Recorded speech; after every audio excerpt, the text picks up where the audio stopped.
To review a bad comedy is one of the toughest things to review, because there's only so many times you can say, that's not funny. And on top of that, only so much that a person like me can take.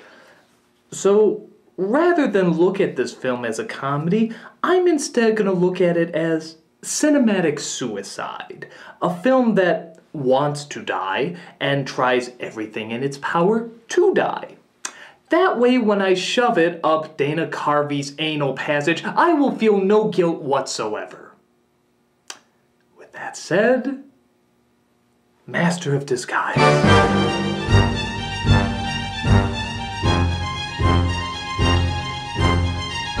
I call this movie the crowning achievement of failure from production company Happy Madison. This is Adam Sandler's production company that seems to reward the strange phenomenon that despite someone like Sandler having many different talents, he somehow makes millions by insultingly using none of them. And thus, Happy Madison has wanted to help other comedians make money with no identifiable effort whatsoever, and because this has Adam bombed career after career after career. I don't know what they do. Maybe it's like one of those Harry Potter ring wraith ripoffs that just come in and suck out all the funny out of you. And one of those often funny comedians that seem to suffer from Happy Madison's touch of death is Dana Carvey. This was an SNL cast member who had a great talent for impersonation and an all-around upbeat feel to him. He even had a couple of hit movies with his friend Mike Myers in Wayne's World and Wayne's World 2. But his rising star was having trouble finding a solar system to call its own, and a lot of his projects were starting to tank. And whatever measly speck of hope he had left was sodomized and buried when he wrote and starred in this fucking hunk of shit. How bad is it? Well, Rotten Tomatoes has given it 1%. And according to what I hear, a lot of their statistics have a 1% margin of error. That bad, people! That bad! So, let's see why all of this is warranted. This is Master of Disguise. Really, just 1%? Oh. So we start out with some background text. Oh wait, this is for a Happy Madison audience. Better read it for them. Many centuries ago, a remarkable family began to practice the magical art of disguise. Apparently they became so good at this that in 1979, one of them could transform into a 2002-looking Bo Derek. This is a no life for my son. I will never tell him of his true destiny. That's James Brolin playing the father of our main character, who was born years later under the name Pistachio Disguisey. Now, you may think that name is fucking ridiculously obvious, but remember again, Happy Madison production. I'm surprised they don't spell everything out like this so that their audience doesn't get confused. Sophia, what an unexpected surprise, love cake. Of course the joke is that Pistachio is not very smart. But it's okay, they at least wrote in a boatload of charm for him. Oh wait, they did not. Excuse me, young man, I couldn't help but notice that you became acquainted with the sidewalk a moment ago. Pistachio, why don't you do one of your funny voices and cheer the kid up? You mean he wasn't already? Oh god. Is that gonna be the voice he's gonna use throughout the majority of the movie? Inject me! Inject me right now! Come on, kill me! I don't want to wait to die! Just go! Hey! What are you doing? You said to stick you. It was a joke, Rachel. Oh. Okay. Were you just standing with a syringe in the corner the whole time? You know.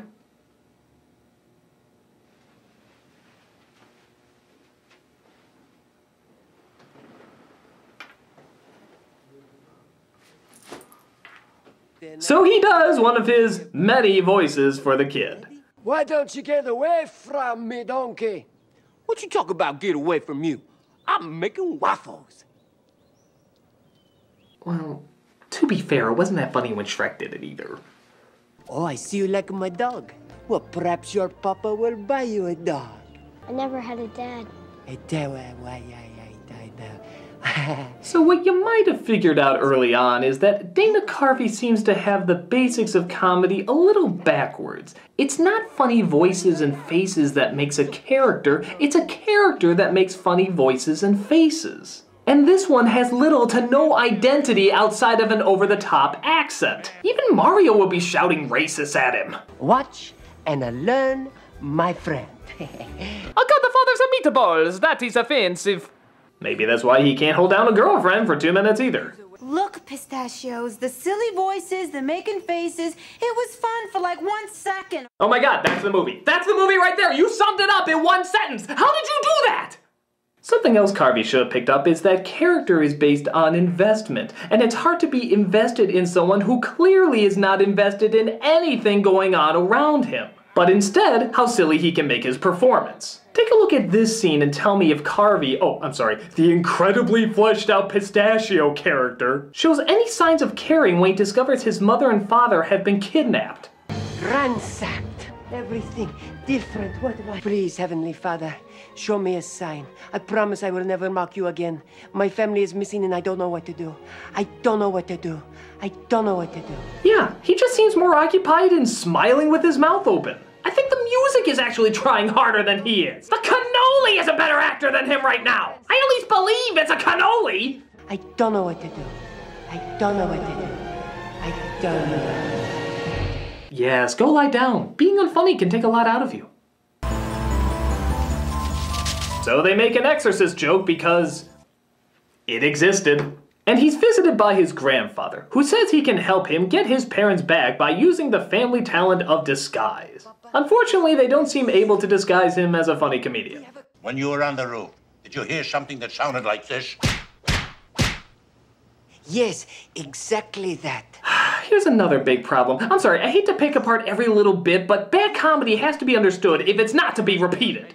Which I'm sure this film is gonna do a lot of anyway. Slapstick is funny because of cause and effect. Somewhere in the mix, somebody has to suffer. That's the nature of comedy. Now you can delay the reaction or have the reaction happen to somebody else, but bottom line, somebody has to be in some form of misery. Carvey, however, throughout the entire film just smiles this dumbass smile. If he's not gonna be hurt by any pain, then show the reaction of the confused person trying to hurt him. That would be funny because they're not getting the reaction they wanted. Or if you're playing with the audience expectation, give a payoff or at least some understanding that that's what you're trying to do. But nope, dumbass smile, that's all we get. Get me some man-sized meatballs.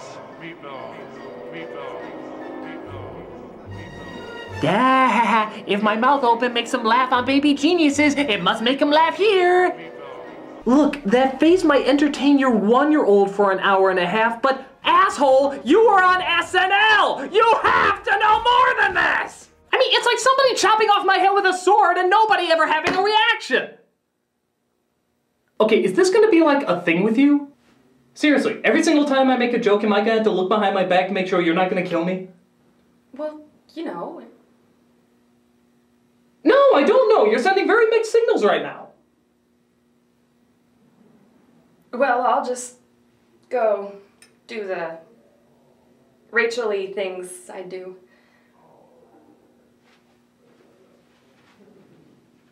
So, if you're wondering why the hell doesn't just Grandpa go and save the parents, well, it's because the ancient book of disguises, which is a pop-up book, says he is not allowed. If a father and mother are missing, only a son who has become a master of disguise can save them without any direct help from the grandfather.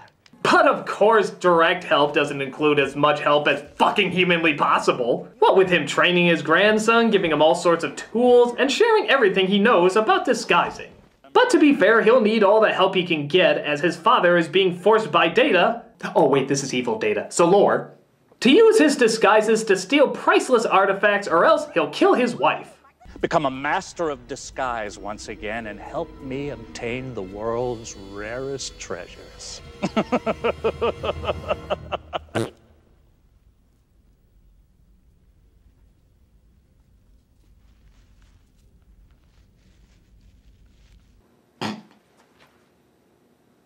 Okay, I'll give this movie 1 point for making me laugh at a fart joke. That's actually very difficult to do.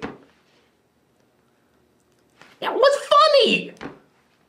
But thank God our heroes are doing more important things, like dressing Carvey up like an Indian Steve Carell. The question is not who I am, the question is who are you? I know who I am. I am Prince Lalejama from the Ringy-Dingy Heights near Bombay, Calcutta, and New Delhi, India. Good fuck, he's making the guy from Short Circuit look politically correct. Hey, honey, what is for dinner? Anyone can put on a disguise to change his voice. That's another totally legit criticism of the movie. You know, do you need me? Film, you seem to be doing well on your own. Oh, down boy. Transformation. Gucci, goo.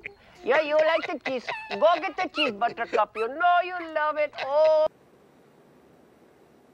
You know, here's just the notes on that scene I took. I think that about sums it up. But they better hurry, for Laura's forcing Carvey's father to disguise himself as the only celebrities this movie's budget could afford, tricking people into handing over priceless treasures. You've got serious mask head.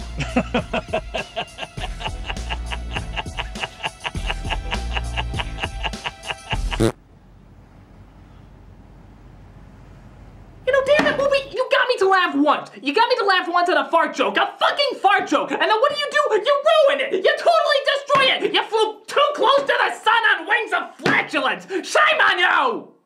So it's decided that the Master of Disguise needs an assistant. So they go ahead and put an ad out for one. Well, I was executive secretary for Jensen and Loeb. Get out. Get out. What are you doing here? History. Wrong.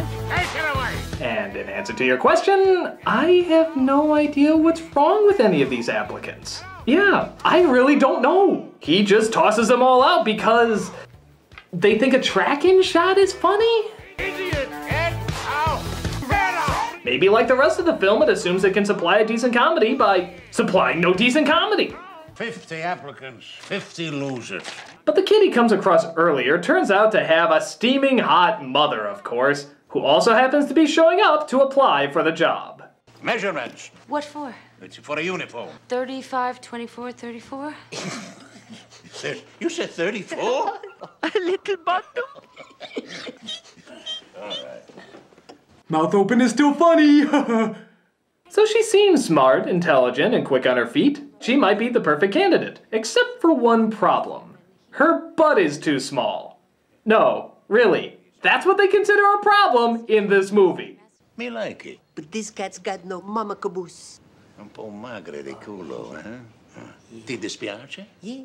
Capisco. Lei un culo piccolo. You know, has this actress gone on to anything else? Okay, good. So she's doing well. That's good. I'm gonna write her an apology card anyway, because Laura knows somebody has to apologize to her. Deepest condolences, Nostalgia Craig. There we go. Yeah, I mean, I know it won't make up for it, but, you know, just something to ease the pain. And some chocolates, you know, just something nice to send her. Maybe she can just look at it and say, hey, maybe it wasn't all that bad. Got chocolates, you know, just something to, just something. And a check, you know, I mean, for God's sake, I mean, I'm sure she got paid, but whatever she got paid, it wasn't enough. Wasn't enough. So they find a cigar at the scene of the crime that belongs to the Turtle Club. So, what does he do? Dress up like a turtle, of course! Now, keep in mind, this is the image that appears the most in all the advertising. The turtle guy. This is the character that they like to really push. So, obviously, this is the comedic highlight of the movie. This is what they want you to remember the most. And how does it go? Are you a member of the Turtle Club? Am I not turtly enough for the Turtle Club? Is he okay? He's fine, Turtle. Turtle. Do you think we can go in for a moment? Mouth open is still funny. Turtle. Turtle. Not turtle. No. Turtle. No. Not turtle. Turtle. Turtle. And it's just that throughout the majority of the scene. Oh, I take it back. There is one moment where he bites a guy's nose off. So there's that, but otherwise there's nothing going on except him shouting, turtle. Turtle. Turtle. Turtle. Turtle. Turtle. Turtle. Turtle. Turtle. Now, movie, I I want to be serious for a moment, and I just want to ask in all honesty, nothing ironic, no cynicism, nothing, just straightforward, man to man. What did you think was going to happen here? What was the mindset? Did you really think that years later, people were going to be looking back, analyzing the brilliance of the turtle scene? How did they do it? Turtle scene. Ungodly genius. So many various levels in which it works. We should hold it up to the great comedic masters that have come before us. Who's on first? Groucho in the Mirror, Lucy and the Chocolates, fucking Turtle. Of course, naturally. I mean, I believe I actually saw that on Turner Classic Movies when they were analyzing the brilliant comedic writers of any generation. Well, it is not so much the misconception that one would perceive a turtle club to be merely for reptiles, but the fact that he repeats the word turtle over and over. I don't get it. No. He repeats the word turtle over and over. I still don't get it. He repeats the word turtle over and over. I still don't get it. Well, fuck you, I thought it was funny. Die! So they trace the cigar back to Lore's place, which of course means he'll have to don another disguise. Some people live from my misery. Say hello to my little friend. Holy halabasas. Ah yes, continuing the Mike Myers tradition of being so wrapped up in how funny you are that you barely even look the other person in the face. No. Chicken sauté? And get that little stick stuck in my esophagus. Not a chance. Okay, now I'm going to ask you. Have you got a little wiener and some tiny nuts? Sorry. You know, I could tell just by looking at you. You had a little wiener and some tiny nuts. Oh yeah.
Where was I the last 2 minutes?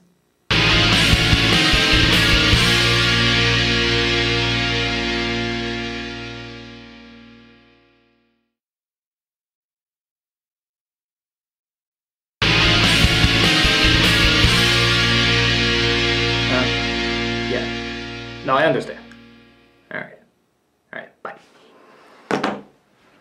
So, I might be going away for a while after this review. Just a heads up. Back to the story. They found out that Carvey is an imposter, so he naturally dons another disguise. I'm talking about a great white chief. 2 ton of him, 20, maybe 25 footer. There's no shark here. You sure about that, Chief? Ever seen a shark's eyes, Chief? Kinda like gold. You notice how the Jaws music kept getting louder and louder and then just stopped, building up to nothing? That's because the movie doesn't care. It just doesn't care what the fuck you think of it. So the next time you get the urge to, say, jam a rabid blowfish up the filmmaker's dick hole, just remember, if the film doesn't care, why should you?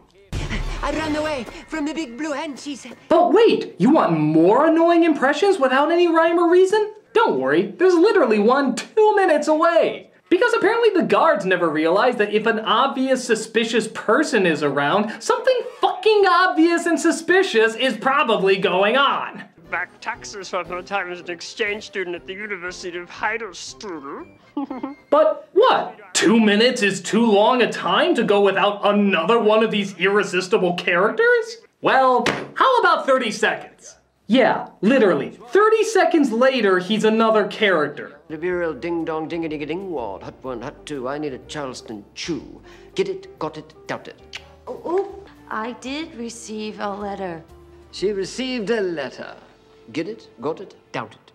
That's my catchphrase. I'm trying to hammer it in. I just know all these characters are gonna have spin-off shows seeing how so well developed and brilliantly written they are. What was that? 80 seconds of screen time? That's more than enough to leave an impression. Oddly enough, even with them getting closer and closer to the villain, they never do seem to stop him from continuing his evil plans. Maybe if they spent a little more time thwarting, a little less time mugging. Truly insane. Am I? Oh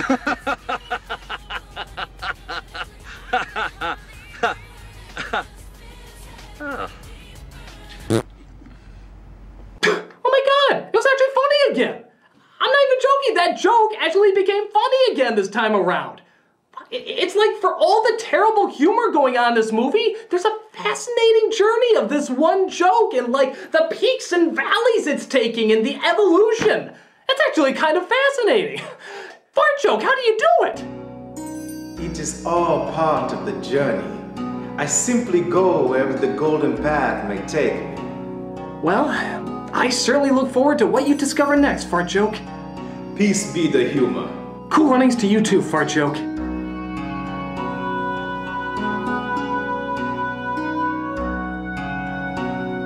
Fart Joke. So Carvey asked for assistance from his magic ancient ball. Yeah, one of those is in this now. And he gets help from his grandfather, who, just to clarify again, can't help him. I'm a pre-recorded hologram. What is your question? I fear I have not mustered enough energico to overcome our enemies. Pistachio, I was hoping you'd be here. Huh, that pre-recorded hologram somehow seemed to know that a kid would enter from the left. And not be freaked out at all that there's a giant scary head hovering over him. That's crazy. So crazy. It just might work. He sneaks into the bad guy's hideout as a cherry pie, hopefully that's the only cherry Dana Carvey's ever popped, and tries to rescue his assistant and his father, who are apparently being auctioned off on Black Mark eBay.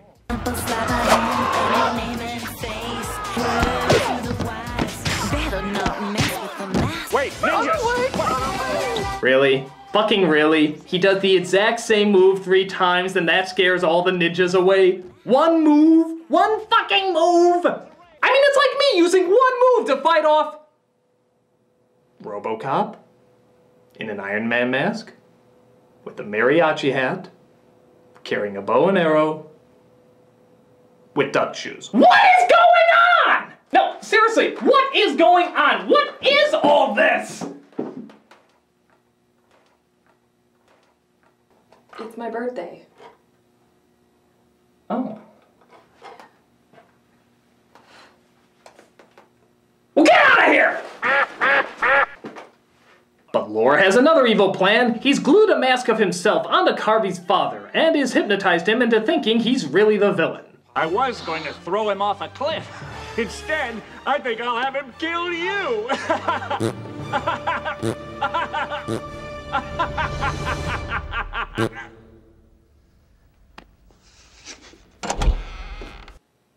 Now, Fart Joke, I have to admit, that last one wasn't as funny as the other ones. Do not worry, Critic. It is as I have said before. The journey of the fart joke must flow wherever the wind may take it. Well, I really hope your journey doesn't end here, Fart Joke. I'd love for you to keep exploring the possibilities of this realm. So do I, Critic. So do I. Now, I must continue my travels.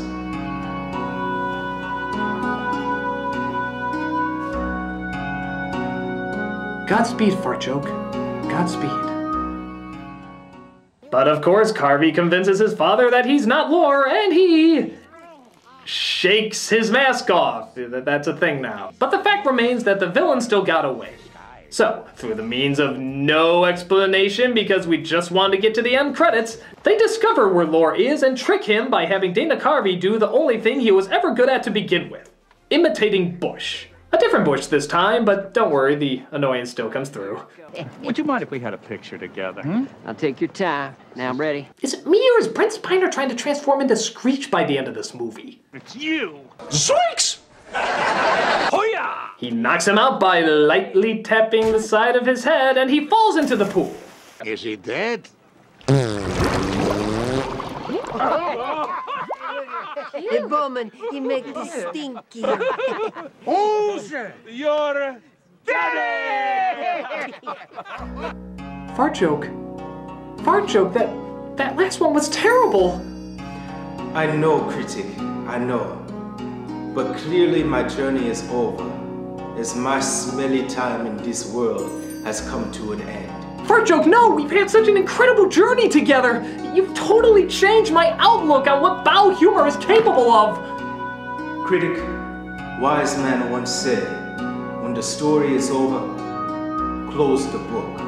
Did you just quote the first Herbie movie? Maybe. Goodbye, my friend. And remember, I am the breaking of the wind. No, Fart joke, no! You can't leave yet!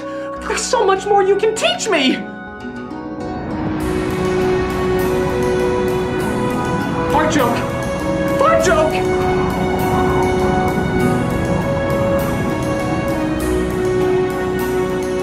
Goodbye, fart joke. I'll remember you always.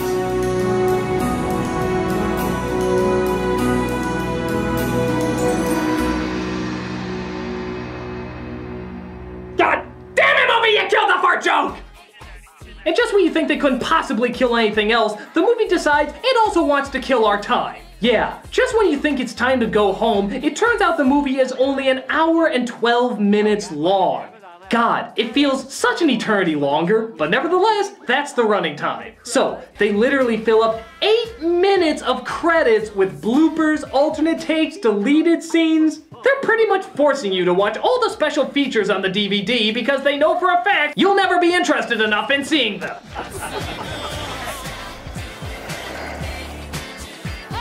And it just keeps going, and going, and going, and going.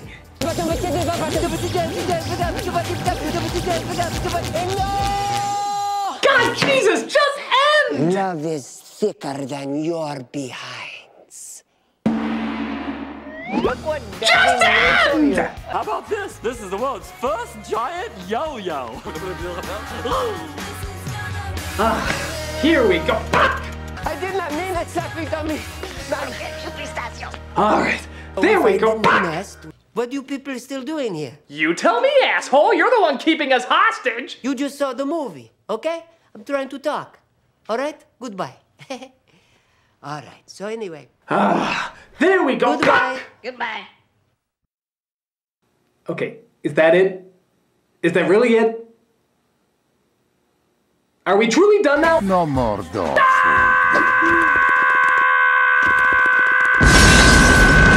This movie is the worst!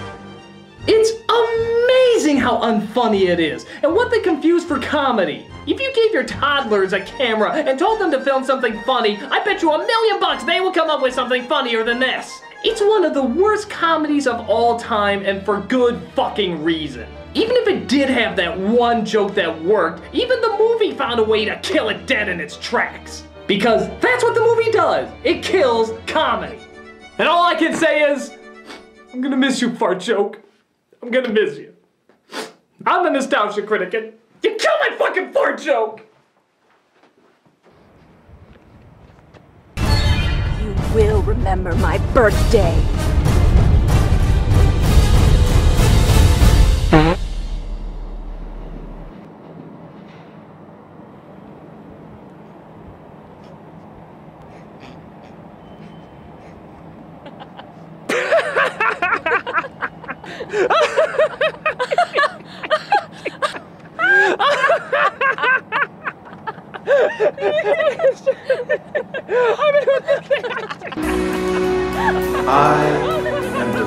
king of the wind.